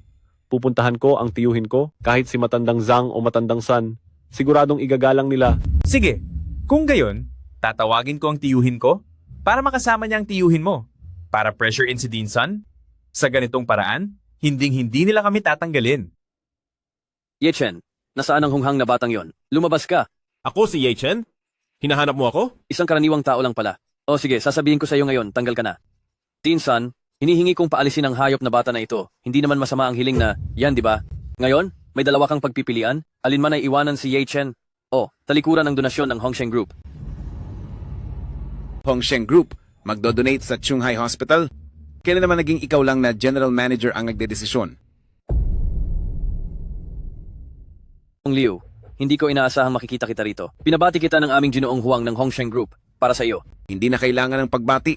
Tatanungin muna kita. Ipagpapatuloy pa ba ng Hongsheng Group ang donasyon sa Chunghai Hospital? Ikaw ba ang magdedesisyon tungkol dito? Hindi rin naman ako ang may buong desisyon dito. Hindi ikaw ang magdedesisyon? Ginoong Liu, may nagawa ba akong masama sa iyo kamakailan? Kung may pagkakamali ako, humihingi ako ng paumanhin dito. Hindi na kailangan ng paghingi ng paumanhin. Kung hihingi ka ng paumanhin, kay kapatid Ye Chen ka humingi. Kung hindi, tatawagan ko ang boss ninyo at ipatatanggal ka niya kaagad. Ginoong Liu, huwag mong tawagan ang aming boss. Hihingi ako ng tawad kay kapatid Ye Chen ngayon. Kapatid Ye Chen, paumanhin, iyong nangyari kanina.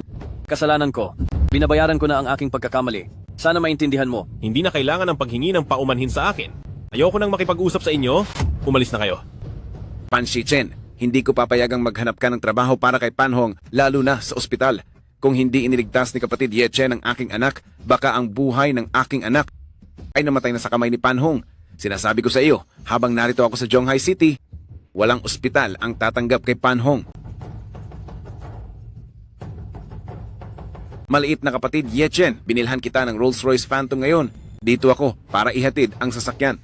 Paumanhin, hindi ko kailangan. Ginoong Liu, Dr. Ye Chen, nahihiya akong tanggapin ang ganito kamahal na sasakyan mula sa inyo. Kaya, ako muna ang magbabantay nito. At kapag nagbago ang isip ni Dr. Ye, ibibigay ko sa kanya ang susi. Kung gayon, maraming salamat, Dean San. Kapatid Ye Chen, medyo hindi angkop ang ginawa namin ng asawa ko kahapon. Sana, kapatid Ye Chen, sa isang araw, matanggap mo ang aming taus-pusong paghingi ng tawad. Aba, Dr. Ye. Ito, iiwan ko muna sa iyo. Vice Director Yuan, bakit ka pa po personal na pumunta? Dean San, nagbibiro po kayo. Hindi ko naman talaga balak na abalahin kayo ngayon, pero sinabi ng pamangkin ko na tinanggal daw siya sa ospital, kaya nais kong alamin ang sitwasyon. Ito. Ang iyong pamangkin ay hindi bihasa sa medisina at masama ang kanyang etika. Tinanggal na namin siya sa Chunghai Hospital. Medyo mapaglaro ang pamangkin ko at hindi sumusunod sa mga patakaran. Sana, Vice Dean Zhang, ay pakinggan mo ang aking pakiusap at bigyan mo siya ng isa pang pagkakataon. Noong nagsimula siyang magtrabaho, maraming pagkakataon na ang ibinigay sa kanya. Ngayon, wala na. Tito, dahil sa buwisit na ito kaya ako natanggal at nilinlang pa niya ang tiwala ni Vice Dean Zhang. Hoy, bata! Totoo ba ang sinasabi ng pamangkin ko? Umaasa akong bibigyan mo ng respeto si Yuan at kumbinsihin mo si Vice Dean Zhang na bawiin ang desisyon niyang tanggalin siya. Direktor Yuan? Paano kung sabihin ko, hindi ko ibibigay sa iyo ang respeto na yan? Ano ang magagawa mo? Sa harap ng iba, ang iyong pagkatao ay maaaring mahalaga, ngunit sa akin, wala itong halaga. Ang pasyenteng nakaalis na sa panganib ay muling mapupunta sa bingit ng kamatayan kung ito ay dahil sa dahilan ng dalawa na magiging sanhi ng kamatayan ng pasyente. Ang responsibilidad na ito, ikaw ba, Vice Director Yuan, ang kayang umako? Ang sinabi ba ni Ye Chen ay totoo? Hindi po mali ang kanyang sinabi, pero hindi rin naman po. Sinasadya naming saktan ang buhay ng tao at ipinapangako po namin na hinding-hindi na mangyayari muli ang ganitong sitwasyon. Handa akong maging garantiya para sa kanila basta't sa hinaharap kung mangyari muli ang ganitong sitwasyon. Ako ang unang magtataboy sa kanila. Paumanhin, Vice Director Yuan, sa tingin ko, ang iyong pamangkin ay walang balak magbago, hindi ko siya bibigyan ng pagkakataong ito. Mabuti, mabuti. Sana sa hinaharap, gumawa ka ng ayon sa patakaran. Huwag ka sanang mapa sa kamay ko. Kung hindi, magtitiis ka. Ganoon ba? Ibig sabihin nito, ginagamit mo ang posisyon mo para sa personal na galit? Director Liu, hindi iyan ang iniisip mo? Isa lamang itong mabuting paalala. Vice Director Yuan, sana tandaan mo, ang iyong kapangyarihan ay ibinigay sa iyo ng bansa. Pero ang parehong salita, ipinapaalala ko rin kay Director Liu.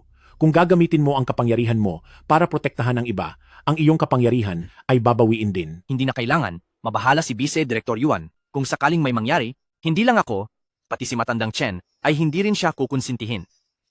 Kapatid Ye Chen, patawad talaga. Bigla kitang pinuntahan ngayon, gusto ko lang sumama ka sa akin upang gamutin si Matandang Yang. Masyado kang magalang, Kuya Liu.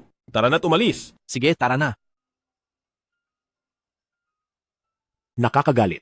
Umalis na kayo agad at huwag na kayong bumalik sa Zhonghai Hospital kahit isang hakbang. Uy, Mr. Yang? Mr. Liu, Sino po ito? siya po si Dr. Su Oksuesong ng Nanshan Hall. Siya ang tagapagtatag ng Nanshan Hall. Ang tunay na apo ni Old Master Shu. Ngayon, ang sakit ng aking ama. May pag-asa ng gumaling. Nagbibiro ka, Mr. Yang. Kung ikukumpara sa lolo ko, malayo pa ang aking kasanayan sa medisina. Sino po ito? Mr. Yang, dahil inimbitahan mo ko, tapos nagimbita ka pa ng ibang doktor, hindi na ba ito kailangan? Munting kapatid, pasensya na talaga sa sakit ng aking ama ngayon. Hindi na kailangan ang tulong mo. Pero huwag kang mag-alala. Hinding-hindi kita hahayaan na mapagod ng walang kabuluhan. Mamaya, tatawagin ko ang katiwala para bigyan ka ng 500,000. Mr. Yang, dahil hindi pa naman ako nakakatulong, hindi ko rin tatanggapin ang perang ito. Pero, basta gumaling ang sakit ni Lolo, sino man ang magpagaling ay ayos lang. Hemp, hindi naman gaanong kahusay ang kanyang kasanayan sa medisina. Pero, magaling siyang magsalita. Doktor ng Nanshan Hall, bagamat mahusay ang iyong kasanayan sa medisina, pero bilang tao, hindi ka ba masyadong mapanghusga? Bukod pa rito, ang aking kapatid na Ye, hindi kaibigan ang kanyang kasanayan sa medisina kung talaga namang magpapakitang gilas? Sa tingin ko, Hindi ko nga alam kung gaano kahusay ang aking kasanayan sa medisina, pero sa pananaw ko, may malaking tiwala ka sa iyong kasanayan sa medisina, hindi ba? Kung ganoon, bilisan mong gamutin si Lolo Yang para makita naming lahat ang iyong husay. Tatay, ang binti ninyo ngayon, may paraan ng gamutin. Pinapunta ko ang doktor ng Nanshan Hall para gamutin kayo ng maayos. Lolo, huwag kang mag-alala. Gagawin ko ang lahat para gamutin kayo. Kung walang hindi inaasahang mangyayari, may 80% akong kumpiyansa na kayang gamutin ang binti mo. Ay, oo. Maraming salamat, Dr. Shu.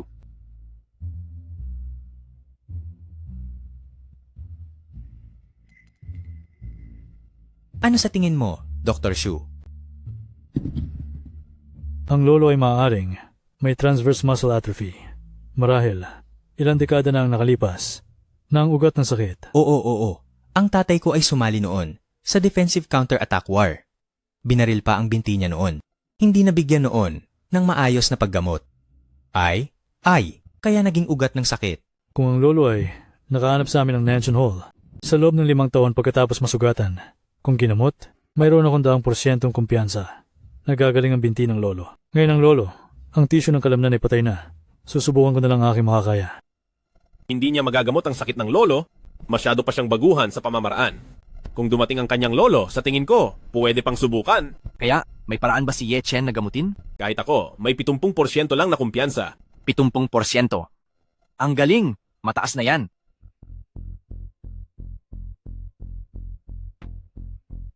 Ang binti ng iyong ama, hindi ko rin kayang gamutin. Kahit pa dumating ang aking lolo, Wala pa kaming 10% na kumpiyansa.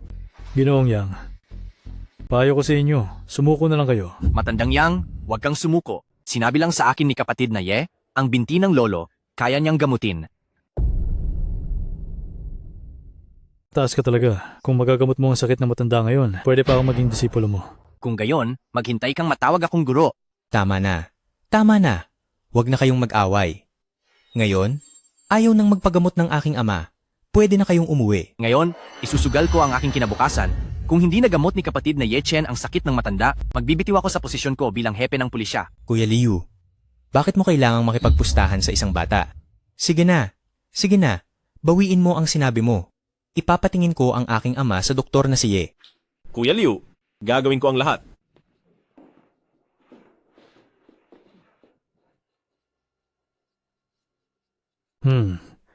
Akala ko kung gaano kagaling ang medikal na kaalaman. Pareho lang pala kami. Itay, ayos ka lang ba? Masakit ba ang tinusok ko sa iyo kanina? Ang binti ko. Sa wakas, naramdaman ko na ang binti ko. Tay, totoo po ba ang sinasabi nyo? Siyempre totoo. Hindi ko inakala na ang binti ko makakaramdam pa pala. Akala ko, ang natitirang mga araw ko ay sa wheelchair na lang. Imposible yan. Imposible yan. Hindi yan mangyayari. Bata, sa mundong ito, walang imposible. Ngayon mo nakita? Na may mas hihigit pa pala? Handa ka na bang tawagin si Kuya Ye Chen na guro? Lolo Yang, wag muna kayong magsaya. Hindi pa tapos ang paggamot. Kailangan ko pang ayusin ang inyong mga meridian. Pero, medyo masakit ito, kaya kailangan nyo itong tiisin. Walang problema. Konting sakit. Hindi ako matitinag niyan.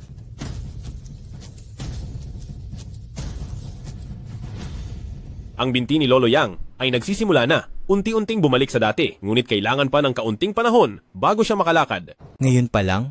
Makakalakad na? Hindi pa ngayon, nasa recovery stage pa lang siya. Pero, kung aalayan, kaya na niyang tumayo. Huwag niyo akong hawakan. Subukan ko, kung kaya kong tumayo mag-isa.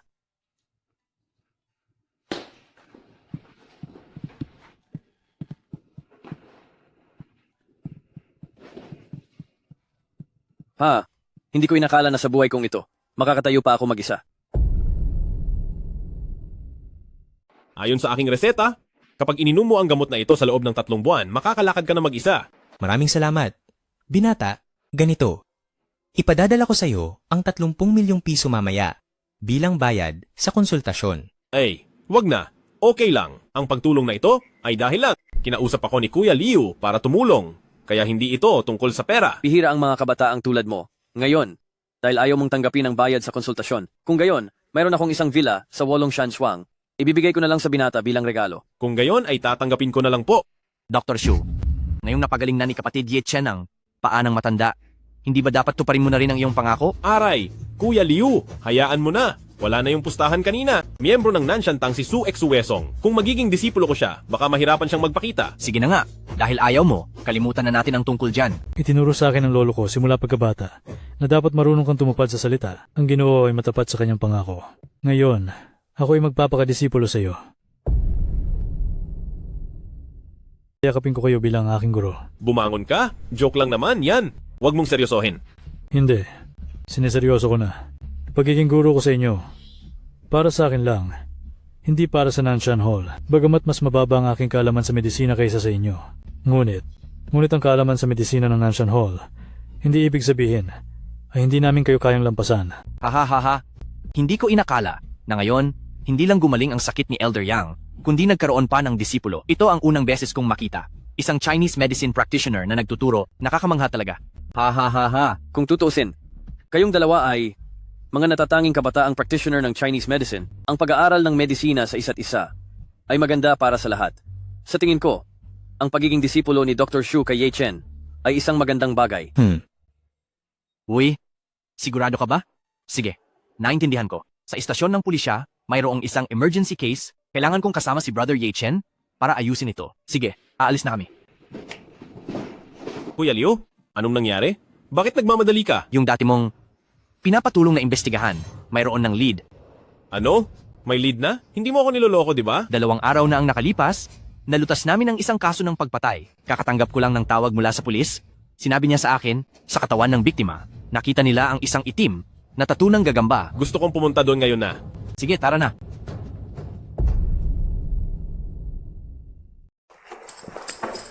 Kuya Liu, nasaan ang namatay? Tungkol sa balita niya? Gaano karami ang alam mo? Tara. Kapatid na Ye Chen, itong itim na spider pattern, ito ba ang hinahanap mo? Tama. Hindi ko kailanman malilimutan sa buhay na ito. Ang itim na spider pattern na ito. Kuya Liu, pakisabi sa akin, ang tiyak na sitwasyon ng namatay. Ang namatay na ito, ang pangalan niya ay Zhu Yang. Siya ay isang senior executive ng Haye Group. Ayon sa impormasyon na natanggap namin, may 2 salarin na pumaslang sa kanya matapos ang aming masusing investigasyon. Natuklasan namin na ang mga salarin at si Zhu Yang ay dati nang magkakakilala at sa kanilang katawan ay mayroon ding itim na spider pattern. Mukhang dati silang magkasabwat. Ayon sa aming investigasyon, natukoy na namin ang bakas, nagpaplano kaming arestuhin sila. Ang 2 masamang loob na ito, ako na ang bahala sa pagdakip. Hindi, ang salarin dito ay napakagaling sa pakikipaglaban. Kung ikaw lang ang pupunta, malamang sa hindi ay mapapahamak ka. Kuya Liu, alam mo ang kakayahan ko. Kahit pagsamahin pa silang 2, hindi sila makakatapat sa akin.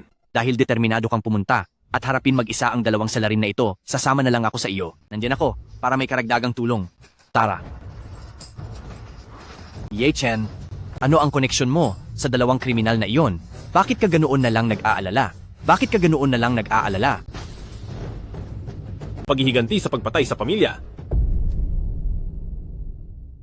Sila nga talaga ang hinahanap ko. Kung gayon ang bawat isa sa kanila ay mga dalubhasa sa pagiging malupit. Sumakay ka sa kotse ko at hintayin ako. Hindi ko hahayaang mapahamak ka mag-isa. Hindi naman masama ang kakayahan ko. Kaya tiyak na matutulungan kita. Sige. Mag-ingat.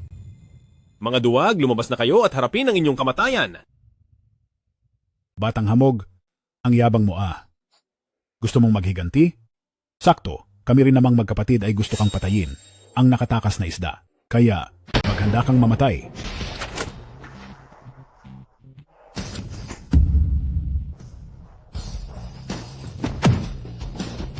Ang bastos na batang iyon, sinaktan ang kapatid ko, naghahanap ng gulo. Ingat ka, Han Kai. May kakayahan ng batang ito. Huwag mong maliitin. Huli na ang paalala mo.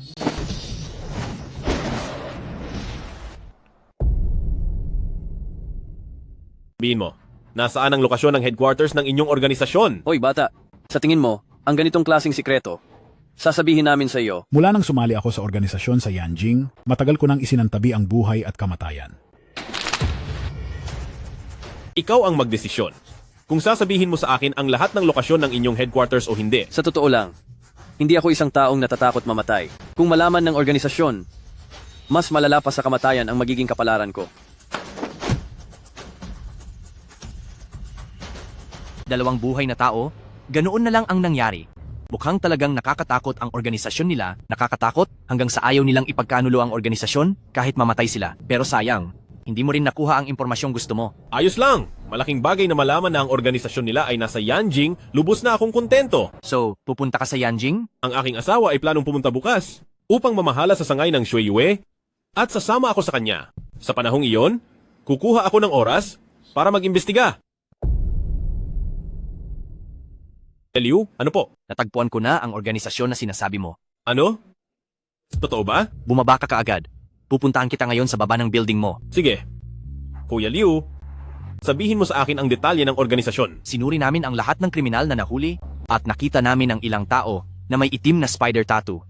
Mabuti na lang, wala namang espesyal na kakayahan ang mga kriminal na ito. Yan siguro ang mababang antas ng miyembro sa organisasyon. Oo, pagkatapos ng interogasyon, nakakuha kami ng ilang impormasyon. Pero dahil napakababa ng kanilang antas, maliban sa address ng headquarters, wala na silang ibang alam. Mukhang kailangan na tayong makipaglaban sa headquarters ng organisasyon. Saan ang eksaktong lokasyon? Ang lokasyon ay sa Villa District sa timog ng Yanjing. Doon nagpapatakbo ang pamilya Chu. Ang pamilya Chu ay lumago mula sa isang walang pangalang maliit na negosyo sa ganito. Sigurado akong may tulong mula sa organisasyon. Mukhang ang pamilya Chu ang pumatay sa aming pamilya Ye. Ay lumago mula sa isang hindi kilalang maliit na negosyo hanggang sa kasalukuyan, tiyak na may tulong ng isang organisasyon. Mukhang ang Chu nga ang pumatay sa aming mga miyembro ng pamilya Ye. Ang lakas ng organisasyong iyon ay talagang hindi ordinaryo. Kung magmamadali kang harapin sila, hindi mo lang sila hindi malilipol, kundi ikaw pa ang mawawalan ng buhay, huwag kang magpadalos-dalos. Kapag nahuli ninyo ang ilang miyembro ng organisasyon na nakalaya na, tiyak na malalaman ito ng organisasyon. Malamang ay lumipat na sila ng lokasyon. Kaya sa tingin ko, kailangan natin silang harapin kaagad. Ngunit hindi rin kita maaaring payagan na magpakabayani.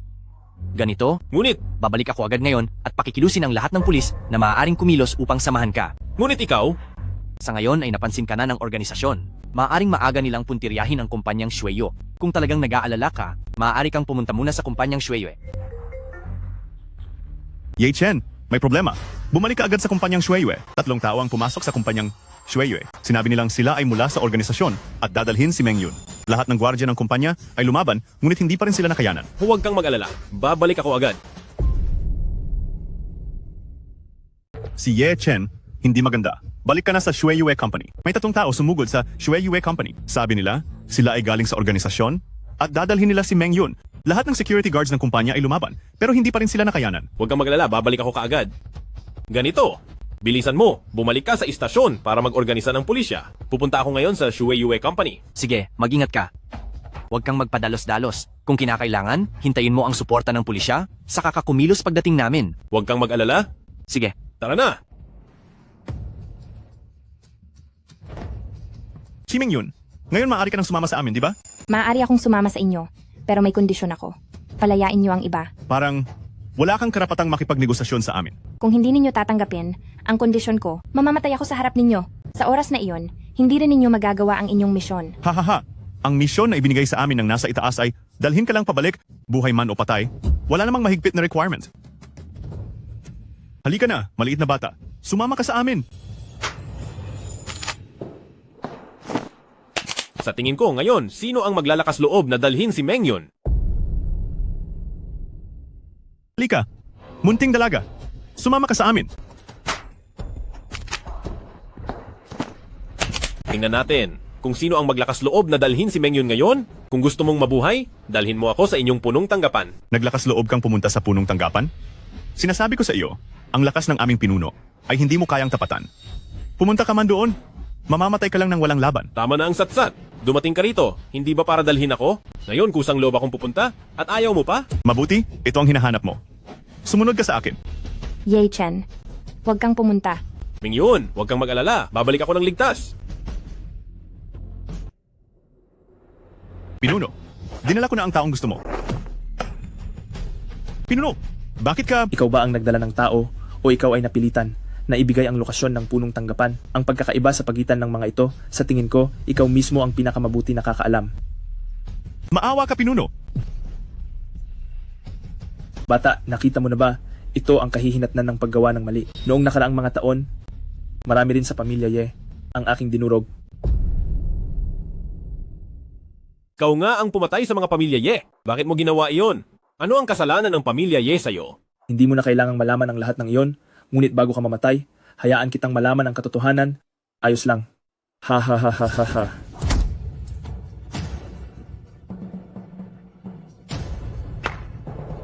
Ikaw ang ikalawang tiyuhin? Hindi ka ba namatay sa masaker na iyon? Paano nangyari iyon? Bakit? Bakit mo pinatay ang pamilya Ye? Ako, isa rin akong miyembro ng pamilya Ye. Gaano man ako nagsikap sa loob ng maraming taon, hindi ko pa rin mahabol ang ama mo. Kaya, ang pamilya Ye, kasama ka, ay dapat mamatay. Ikalawang tiyuhin. Nabaliw ka na.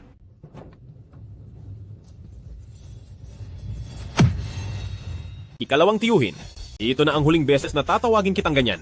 Sabi ng tatay ko noon, ikaw ang pinakamamahal niyang kapatid. Kaya naman sana, buhatin ang buong pamilya Ye sa ilalim ng proteksyon ng pamilya Ye para lumaki ka ng malusog. Hindi ko inaasahan. Sayang lang, ang katotohanan ay huli na dumating. Pupuntahan ko na ngayon ang tatay mo para humingi ng tawad.